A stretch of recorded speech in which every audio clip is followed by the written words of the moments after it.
بسم اللہ الرحمن الرحیم۔ السلام علیکم دوستو، آج آپ کو محمد صلی اللہ علیہ وآلہ وسلم کی پیاری حدیث بتاؤں گا، ویڈیو کو پورا دیکھنا۔ نبی کریم صلی اللہ علیہ وآلہ وسلم کی خدمت میں عمر بن خطاب رضی اللہ عنہ غزوہ خندق کے دن حاضر ہوئے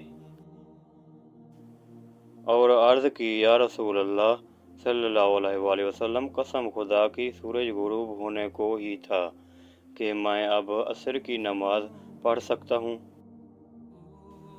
آپ جب حاضر خدمت ہوئے تو روزہ افطار کرنے کا وقت آ چکا تھا۔ نبی کریم صلی اللہ علیہ وآلہ وسلم نے فرمایا کہ ہے قسم اللہ کی، میں نے بھی تو عصر کی نماز نہیں پڑھی ہے۔ پھر آپ بطحان کی طرف گئے، میں آپ کے ساتھ ہی تھا۔ آپ نے وضو کیا، پھر عصر کی نماز پڑھی۔